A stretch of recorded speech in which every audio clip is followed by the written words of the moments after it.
자, 현대인들을 이렇게 이야기하고 있습니다. 우울한 사람들이라고 이야기합니다. 목회 데이터 연구소에서 2022년도 6월부터 2023년도 2월 8개월 동안 142개국의 사람들에게 설문조사를 했어요. 수많은 사람에게 설문조사했는데 딱 두 가지를 물어봤어요. 애롭습니까? 애롭지 않습니까? 딱 두 가지를 물어보니까 애롭다고 하는 통계가 51%가 나왔어요. 저는 애롭습니다. 그러니까 전반적으로 많은 사람들이 애로운 거예요. 어떻게 그렇지 않습니까? 그래서 여러분이 잘 아는 것처럼 WHO 세계보건기관에서 발표하기를 우울증은, 다시 말하면 우울한 것은 지금 전 세계적으로 긴급한 전염병이라고 이야기했습니다. 다시 말하면 오늘날 모든 사람들이 애로움과 그 쓸쓸함과 고독 속에 살고 있기 때문에 이것이 사회적으로 또 국가적으로 큰 어떤 위험을 주고 있다 그 말이죠. 그래서 그런지 모르지만 영국에서 말입니다. 2018년도 지금부터 7년 전에 아주 놀라운 그 장관을 임명했는데 애로움을 달래주는 장관을 임명했습니다. 그 다음에 2021년도 지금부터 4년 전에 그 일본에서는 정식으로 또 장관을 임명했는데 고립과 고독의 장관, 고립과 고립을 이루하는 장관을 임명했어요. 그만큼 나라적으로 이 애로움이 많다는 거예요. 애로움의 고통 속에서 허덕이면서 정말 자살 위기에 있는 사람이 많다라고 하는 그것 때문에 나라별로 지금 위기를 느껴서 외로움을 어떻게 달래줄 것인가, 그걸 계속 이렇게 장관을 임명하고 그런 기관들을 만들고 있는 것이 사실입니다. 자, 그렇다면 여기서 우리가 또 자문해야 합니다. 물어봐야 합니다. 그러면 예수 믿고 구원받은 성도들, 하나님의 자녀들 가운데 애로움이 없을까? 없어요? 없어요. 네. 우리 예수 믿고 구원받은 저와 여러분도 애로움이 있을 수 있다는 거예요. 그래서 이 목회 데이터 연구소에서 또 설문지를 나누면서 조사했는데 놀라운 통계가 나왔어요. 예수 믿고 구원받은 사람들 가운데 3분의 1 정도가 애로움 속에 살고 있다고, 애롭다고 이야기했습니다. 34%, 성도들의 34%가 애로움 속에 살고 있다는 말이죠. 그러면 성도들이 왜 애로움을 느끼느냐? 예수 믿는데, 구원을 받았는데, 하나님의 자녀가 됐는데 왜 애로움을 가지고 있을까? 4가지 이유를 밝히고 있더라고요. 첫 번째 이유는 뭐냐면 교회를 다니면서도 자기가 구체적으로 속한 부서가 없기 때문에, 소속감이 불명하지 않기 때문에 애롭다는 거예요. 교회는 다니지만 자기의 소속감이 불명하지 않을 때 애로움을 느끼더라는 거죠. 그런데 두 번째 이 성도들이 애로움을 느끼느냐 하면, 이제 우리가 이제 살다 보면 같이 이제 교제하는 시간을 가져야 하잖아요. 차 한잔 마시고 또 식사도 하고 이런 어떤 친밀한 관계를 맺고 차 마시고 음식을 나눌 수 있는 사람들이 교회 안에 그렇게 없다는 거예요.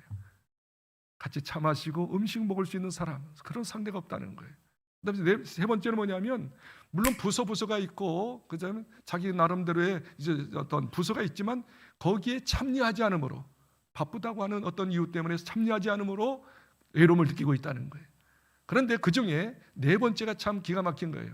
왜 성도들 가운데 외로움을 느끼느냐 하면, 마음에 고통이 있고 힘든 부분이 있을 때 진짜 마음을 열어놓고 허심탄회하게 교제할 수 있는 사람, 같이 의논하고 격려받고 위로받고 상처를 치유받을 수 있는 그런 관계성이 없기 때문에 외롭다는 거예요.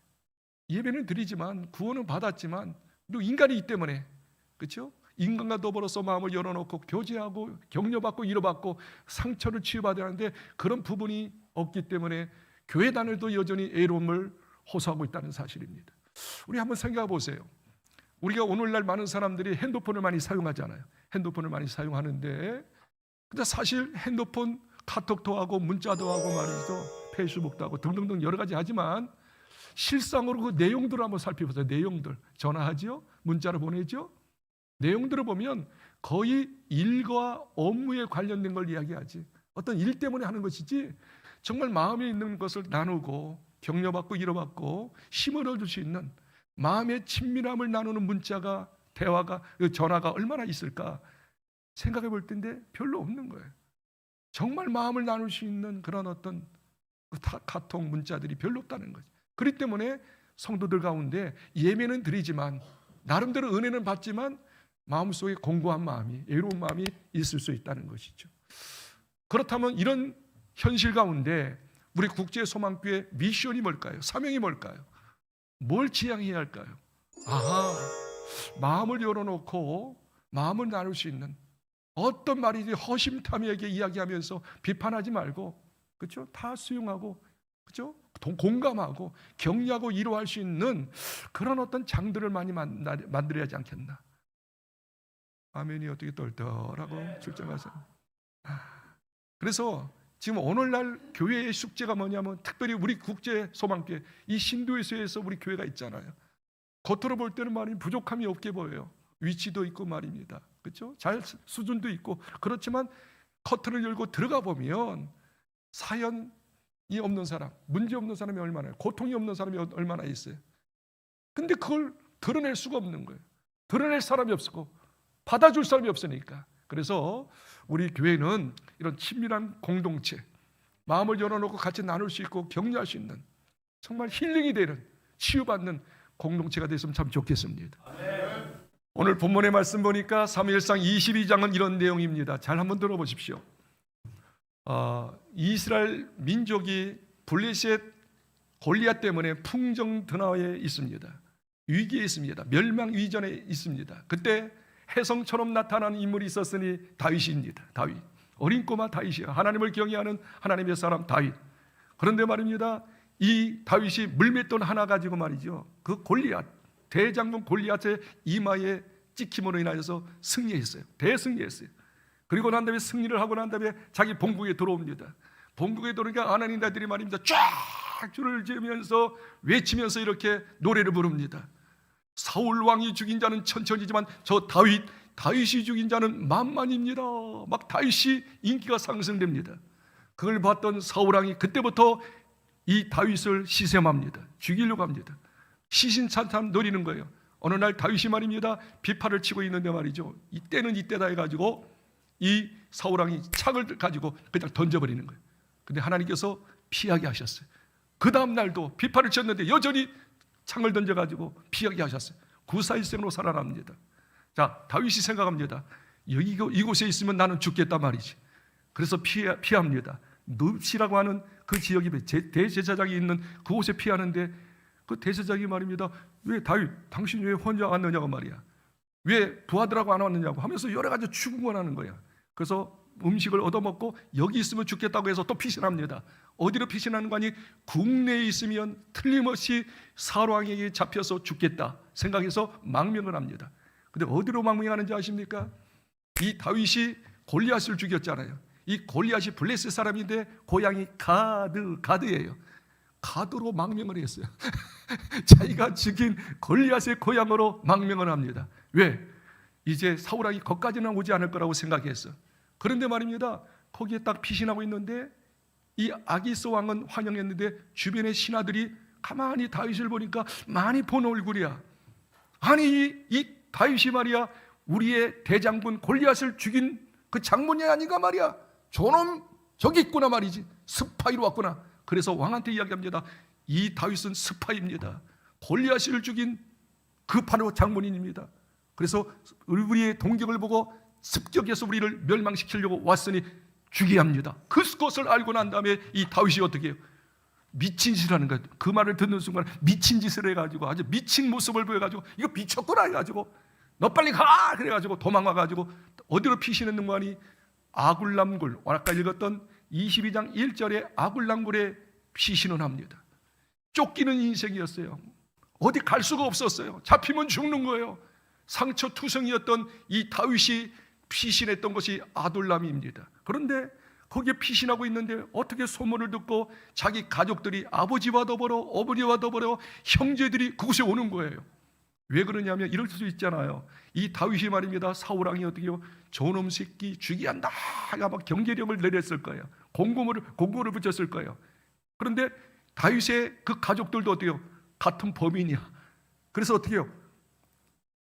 검사 대상이 된 거예요. 그래 지목을 당하니까 거기에 이목이 두려워가지고 아마 가족들이 다윗이 어디 있는가 하니까 저 아굴람굴에 있는 거예요. 거기에 같이 피신하는 것이죠.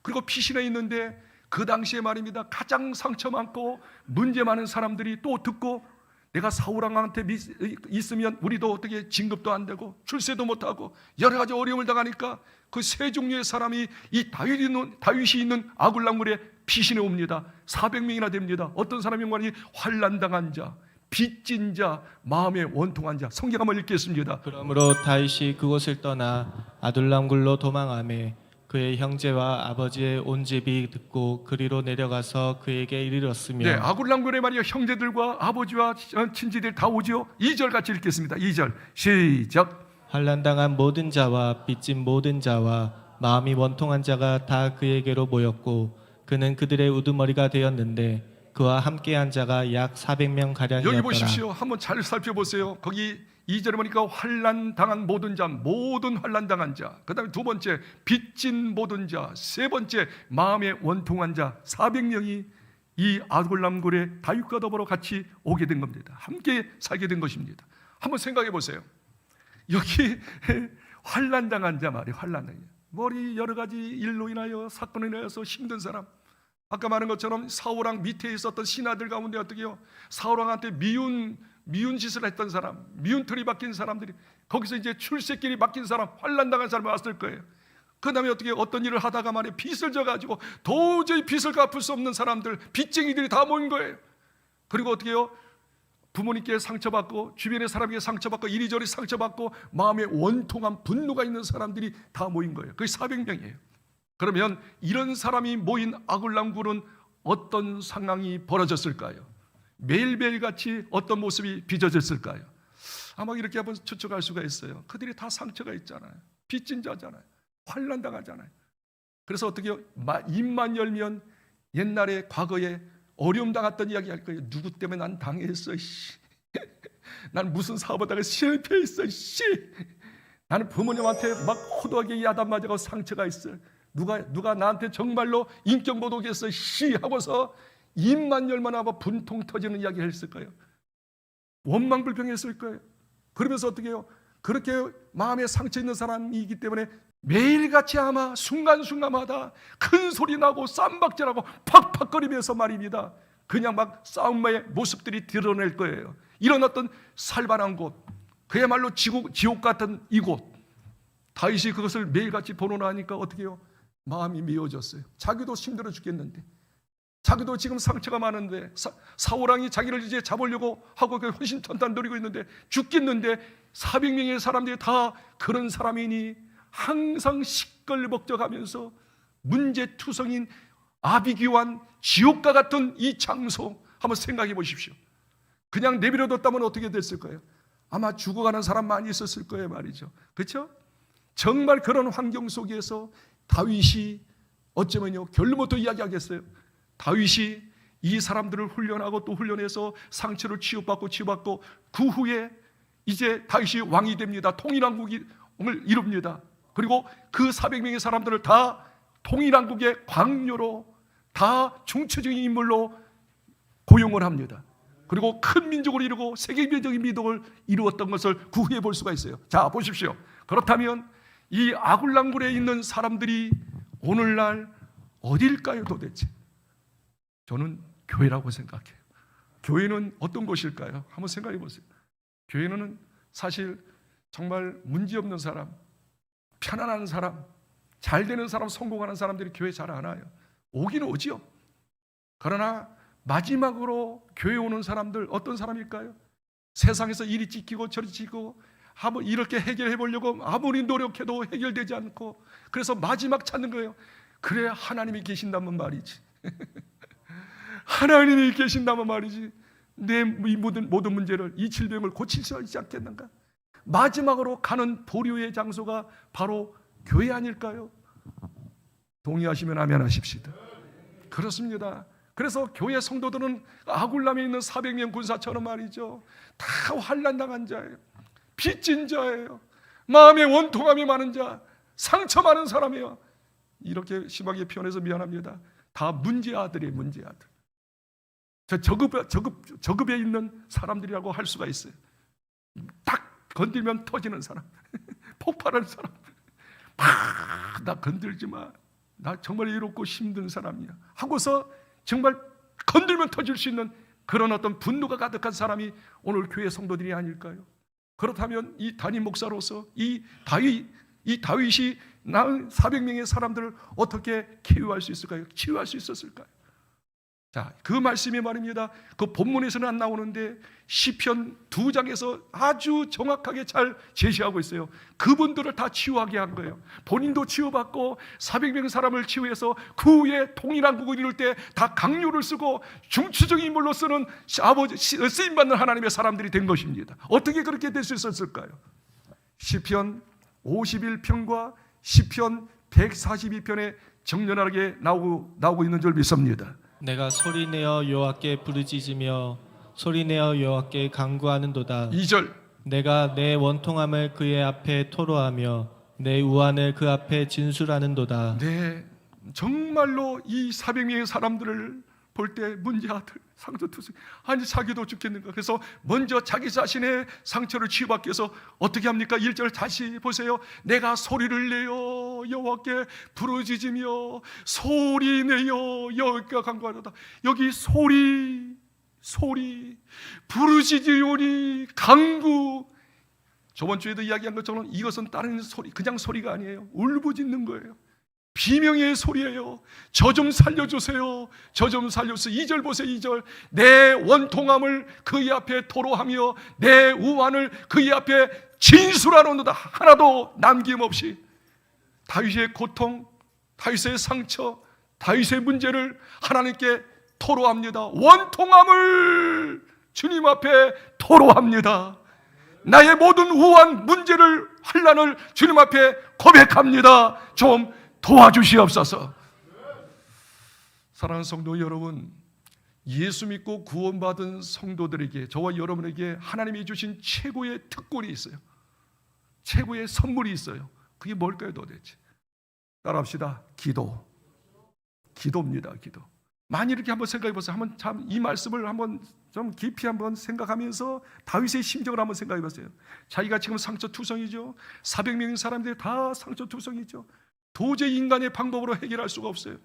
만일 다윗이 금방 시편 142편 1절과 2절 하나님께 소리를 내며 부르짖고 간구하고 내 원통을 하나님께 토로하고 내 모든 우환을 진술하지 않았다면, 기도가 없었다면 다윗이 어떻게 되었을까요 도대체? 다윗도 큰 소리 낼 거예요. 막 싸움박질할 거야. 나도 힘들어 죽겠는데 너희들 그럴 수가 있어 하면서 치고받고 갈라디아서 5장 15절에 있는 것처럼 물고 먹으면 둘 다 멸망하는 것처럼 멸망의 집단이 될 거예요. 그러나 다윗이 다행히도 기도의 비밀을 알았어요.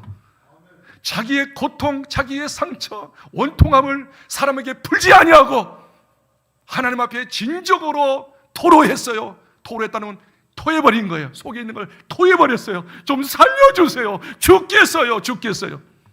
결국 어떻게 된지 아십니까? 7절 말씀을 읽겠습니다. 내 영혼을 옥에서 이끌어내사 주의 이름을 감사하게 하옵소서. 주께서 나에게 갚아주시리니 이야. 의인이 나를 들으리이다. 거기서 자기 심정을 이야기했잖아요. 내 영혼을 옥에서 이끌어내서, 옥, 감옥 아닙니까? 좀 더 강하게 얘기하면 지옥 아닙니까? 지옥, 아비규환. 비명이에요, 비명. 온갖 문제, 온갖 상처, 온갖 싸움, 온갖 근심과 걱정, 자기를 어떻게 죽을 수밖에 없는, 죽임으로 몰아갈 수밖에 없는 마음의 함정, 마음의 원한, 고통. 그래서 거기서 어떻게 해요? 이끌어내서 주의 이름으로 감사하게 하소서. 감사하는, 원망불평이 아니라 이제 감사하는, 찬양하는 인생이 되게 하옵소서. 그러면서 뭐라고 합니까? 주께서 나에게 갚아, 이 말이 기가 막혀요. 갚아 주시리니 의인이 나를 두리로다. 지금 다 악인들이야. 다 문제투성이야. 이 주변의 400명들이 어때요? 나의 의인, 나를 돕는 자가 되고 나의 동력자가 되고 나의 참모들이 되고 네 나라 이민족을 구하는 중처적인 사람이 될 줄 믿습니다. 기도하는 가운데 처음에는 절망과 좌절과 원한과 분포가 터졌어요. 그런데 기도가 들어갈수록 주님께서 감동을 주십니다. 갚아주신다. 여기 보니까 나에게 갚아주시리니 주시리니 이 모든 사람이 어떻게 해요? 의인이 되리라. 자, 기도는 신비해요. 여러분 잘 기억하십시오. 사실 기도하기가 쉬워요. 기도가 잘 돼요. 잘 안 돼. 왜 이렇게 기도가 안 돼? 한번 마음 먹고 기도하려고 하면 왜 이렇게 또 다른 일들이 생겨? 막 전화가 온다든지 뭐 일들이 생겨가지고 기도를 집중하지 못하래. 그런데 여러분 정신 바짝 차리고 문제 있을 때, 원한 있을 때 기도의 밀실로 한번 들어가 보세요. 워낙 기도를 하지 않았기 때문에 기도하려니까 온몸이 막 쑤시는 거예요. 5분도 못 가는 거예요. 한 10분 했나? 1분도 안 지났어 그냥. 그리고 기도하는데 5만 가지의 생각이 막 드는 거야. 막 이상한 생각이 막. 기도가 집중이 안 돼. 근데 그 과정을 통과해야 합니다. 기도 안 된다고 안 하면 안 돼요. 안 돼도 해야 해요. 기도는 하는 거예요. 돌파하는 거예요. 기도는 돌파. 생각을 돌파하고 환경을 돌파하고 감정을 돌파하고 주님 살려주세요. 하나님 도와주지 않으면 끝장입니다 하고서 주님께서 우리에게 주신 최고의 선물이 기도예요. 다시 이야기할게요. 여러분 힘들지요? 답답하지요? 도저히 문제가 해결될 것 같지 않죠? 근데 다른 사람 찾아가지 마세요. 전화지도 하지 마세요. 인본주의를 쓰지 마세요. 무조건 주님 앞에 나오세요. 나오기가 힘들어요. 이겨야 해요. 어쩔 수 없어요. 그것은 영적 전쟁이야. 나오세요. 교회 나오고 있으면 자기 골방에 들어가세요. 그리고 무조건 엎드리세요. 그리고 딴 생각하지 마세요. 물론 생각이 돼요. 막 의심도 생기고 물리쳐 주여 집중적으로 기도의 영을 주옵소서, 성령 임재를 주옵소서, 이 문제 해결해 주옵소서. 계속 기도하면 어느 순간부터 마음을 딱 하나님께서 잡아주셔. 걱정하지 마라. 네 기도를 들었다. 내가 반드시 해결해 준다. 확신을 주면 그게 응답이야. 그리고 감사가 넘치고 그렇게 계속 하다 보면 어떻게 해요? 마음에 상처가 없어지고 그렇게 하다 보면 승리자가 되는 것이죠. 다윗이 바로 그거예요. 만일 아굴람굴에서 자기의 상처와 자기의 문제를 계속 보고 주변의 사람들의 문제를 보면 어떻게 해요? 항상 싸움박질할 거예요. 문제는 더 커질 거예요. 그런데 기도의 비밀을 안 거야. 하나님 나의 원통함을, 나의 문제를 결국 응답받고 왕이 되고 통일왕국을 이룬 줄 믿으시기 바랍니다. 먼저 다윗이 상처받았어요. 그런데 400명의 사람들이 다 상처투성이잖아요. 환난당한 자, 빚진 자, 마음의 원통한 이 문제를 어떻게 해결합니까? 그래서 두 번째 이분들을 위해서 기도합니다. 어떤 기도 드렸을까요? 그게 바로 57장 1절입니다. 같이 보십시다. 하나님이여 내게 은혜를 베푸소서, 내게 은혜를 베푸소서. 내 영혼이 주께로 피하되 주의 날개 그늘 아래서 이 재앙들이 지나가기까지 피하리이다. 아까 자기를 위해서 기도한 건 나의 원통함을 그대로 이야기한 거예요. 그리고 하나님께서 기도 가운데 갚으신다. 모든 사람이 의인된다. 확신하고 할렐루야 하면서 치유받았어요. 치유받은 걸 가지고 어떻게 해요? 이제 400명의 사람들을 위해서 기도하는데 다른 기도하지 않았어요. 어떤 기도예요? 이 사람들은 말이에요, 도저히 세상의 방법으로 해결될 수 없는 거예요. 환난을 많이 당한 자예요. 빚이 그렇게 많아요. 마음의 원통함이 있어요. 뭘로 해결할 거예요? 딱 한 가지. 1절을 다시 보십시오. 하나님이여 내게 은혜를 베푸소서. 내게 은혜를 베푸소서. 내 영혼이 주께 피하되 주의 날개 그늘 아래서 네 재앙이 지나가기까지 피하리이다. 계속 기하는데 어떤 기도합니까? 한번 크게 한번 따라합시다. 은혜를 베푸소서. 은혜를 베푸소서. 두 번씩이나 다윗은 뭘 안 거예요. 자기의 힘으로, 자기 능력으로 어떤 것으로 이 사람들을 치유할 수 없다는 걸 알았어요. 단 한 가지, 하나님의 은혜가 있어야지만이. 은혜가 뭡니까? 카리스. 도저히 받을 자격이 없어요.